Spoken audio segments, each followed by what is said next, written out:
ಇನ್ನೂ ಕೂಡ ಬಗೆಹರಿತಾ ಇಲ್ಲ ಈ ಒಂದು ಸಿಎಂ ಕುರ್ಜಿಯ ಹಗ್ಗ ಜಗ್ಗಾಟ. ಇದೆಲ್ಲದರ ತಲೆನೋವು, ಇದೆಲ್ಲದರ ಜವಾಬ್ದಾರಿಯನ್ನು ವಹಿಸಿಕೊಂಡಿರುವಂತಹ ಹೈಕಮಾಂಡ್ ಅವರು ಏನೋ ಒಂದು ಸೂಚನೆಯನ್ನು ಕೂಡ ನೀಡ್ತಾ ಇಲ್ಲ, ಏನೋ ಒಂದು ಮಾಹಿತಿಗಳನ್ನು ಕೂಡ ನೀಡ್ತಾ ಇಲ್ಲ.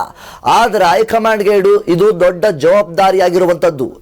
ರಾಜ್ಯದಲ್ಲಿ ಈ ಒಂದು ಸಿಎಂ ಕುರ್ಚಿ ಮುಂದಿನ ದಿನಗಳಲ್ಲಿ ಯಾರಿಗೆ ಲಭಿಸುತ್ತೆ, ಯಾವೊಬ್ಬ ವ್ಯಕ್ತಿಯನ್ನು ನಾವು ಆಯ್ಕೆ ಮಾಡಬೇಕು ಅನ್ನುವಂತಹ ರೀತಿಯಲ್ಲಿ ಹೈಕಮಾಂಡ್ ಅವರಿಗೂ ಕೂಡ ಕನ್ಫ್ಯೂಸ್ ಆಗಿದ್ದಾರೆ. ಅದಕ್ಕೋಸ್ಕರ ಅವರು ಯಾವುದೇ ರೀತಿಯಾದಂತಹ ನಿರ್ಧಾರವನ್ನು ತೆಗೆದುಕೊಳ್ತಾ ಇಲ್ಲ. ಇನ್ನು ಇಂದಿನ ದಿವಸ ಡಿಸಿಎಂ ಡಿ.ಕೆ. ಶಿವಕುಮಾರ್ ಅವರು ದೆಹಲಿಗೆ ತೆರಳುತ್ತಾರೆ. ಇನ್ನೇನು ಕೆಲವು ಗಂಟೆಗಳಲ್ಲಿ ದೆಹಲಿಗೆ ಹೋಗ್ತಾರೆ. ದೆಹಲಿಗೆ ಹೋಗಿ ಈ ಒಂದು ಈಗಾಗಲೇ ಕೇಂದ್ರ ಜಲಸಂಪನ್ಮೂಲ ಇಲಾಖೆಯ ಸಭೆಯಲ್ಲಿ ಡಿಸಿಎಂ ಡಿ.ಕೆ. ಶಿವಕುಮಾರ್ ಅವರು ಭಾಗಿಯಾಗಿದ್ದ ನಂತರ ಇನ್ನು ಈ ಒಂದು ಹೈಕಮಾಂಡ್ ಅವರನ್ನ ಭೇಟಿಯಾಗುವಂತಹ ಎಲ್ಲ ಸಾಧ್ಯತೆಗಳು ಕೂಡ ಇದೆ.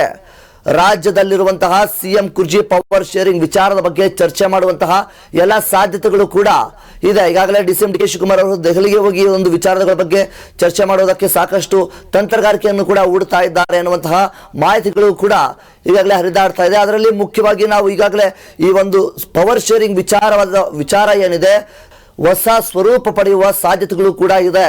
ಹೀಗಾಗಿ ಡಿಸಿಎಂಗೆ ಆಹ್ವಾನ ನೀಡುವುದು ತುಂಬಾ ಅನುಮಾನವಾಗಿರುವಂಥದ್ದು.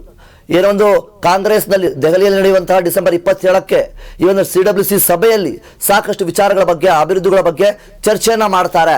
ಇದಕ್ಕೋಸ್ಕರ ನಮ್ಮ ಕರ್ನಾಟಕದ ಸಿಎಂ ಸಿದ್ದರಾಮಯ್ಯನವರಾಗಿರ್ಬೋದು, ಗೃಹ ಸಚಿವ ಪರಮೇಶ್ವರ್ ಅವರಾಗಿರ್ಬೋದು, ಈ ರೀತಿಯಾಗಿ ಸಾಕಷ್ಟು ನಾಯಕರನ್ನು ಸಹ ದೆಹಲಿಗೆ ಆಹ್ವಾನವನ್ನ ಮಾಡಿದ್ದಾರೆ. ಆದರೆ ಡಿಸಿಎಂ ಡಿ.ಕೆ. ಶಿವಕುಮಾರ್ ಅವರಿಗೆ ಯಾವುದೇ ರೀತಿಯಾದಂತಹ ಆಹ್ವಾನ ಬಂದಿಲ್ಲ. ಸೊ ಇದೇ ವಿಚಾರವಾಗಿ ಈಗಾಗಲೇ ಇಂದಿನ ದಿವಸ ಡಿಸಿಎಂ ಡಿ.ಕೆ. ಶಿವಕುಮಾರ್ ಅವರಿಗೆ ದೆಹಲಿಗೆ ಹೋಗ್ತಾ ಇದ್ದಾರೆ ಮತ್ತು ಇಂದಿನ ದಿವಸ ಕಂಟಿನ್ಯೂಸ್ ಆಗಿ ಇಂದಿನ ದಿನ ಅಲ್ಲೇ ವಾಸ್ತವವನ್ನ ಹೂಡ್ತಾರೆ.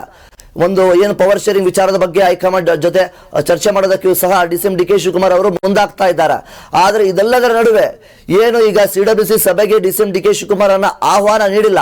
ಇನ್ನು ಆಹ್ವಾನ ನೀಡುವಂತಹ ಸಾಧ್ಯತೆಗಳು ಕೂಡ ಇಲ್ಲಿ ಇಲ್ವಾ ಎನ್ನುವಂತಹ ಪ್ರಶ್ನೆಗಳು ಸಹ ಮೂಡುತ್ತೆ. ಯಾಕೆ ಅಂತಂದ್ರೆ ಇಷ್ಟೊತ್ತಿಗಾಗಲೇ ಡಿಸಿಎಂ ಡಿ.ಕೆ. ಶಿವಕುಮಾರ್ಗೆ ಆಹ್ವಾನ ಪತ್ರಿಕೆ ಬರಬೇಕಾಗಿತ್ತು. ಆದರೆ ಇಲ್ಲಿ ಆಹ್ವಾನ ಯಾವುದೇ ರೀತಿಯಾಗಿ ಬಂದಿಲ್ಲ.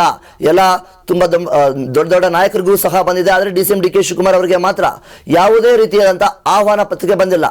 ಇನ್ನು ಇದೆಲ್ಲ ಒಂದು ಕಡೆ ಆದರೆ ಮಲ್ಲಿಕಾರ್ಜುನ್ ಖರ್ಗೆ ಅವರು ನಿನ್ನೆ ದಿವಸ ಹೇಳಿದಂತಹ ಒಂದು ಹೇಳಿಕೆ ಸಾಕಷ್ಟು ಸಂಚಲನವನ್ನು ಕೂಡ ಮೂಡಿಸಿರುವಂತದ್ದು. ಇದೇ ವಿಚಾರವಾಗಿ ಡಿಸಿಎಂ ಡಿ.ಕೆ. ಶಿವಕುಮಾರ್ ಅವರು ದೆಹಲಿಗೆ ಹೋಗ್ತಾ ಇದ್ದಾರಾ? ಒಂದು ರಾಜ್ಯ ಕಾಂಗ್ರೆಸ್ ಸರ್ಕಾರದಲ್ಲಿ ಒಂದು ಪವರ್ ಶೇರಿಂಗ್ ವಿಚಾರವಾಗಿ ಸಾಕಷ್ಟು ಗೊಂದಲಗಳು, ಚರ್ಚೆಗಳು ಏನೆಲ್ಲ ಆಗ್ತಾ ಇದೆ.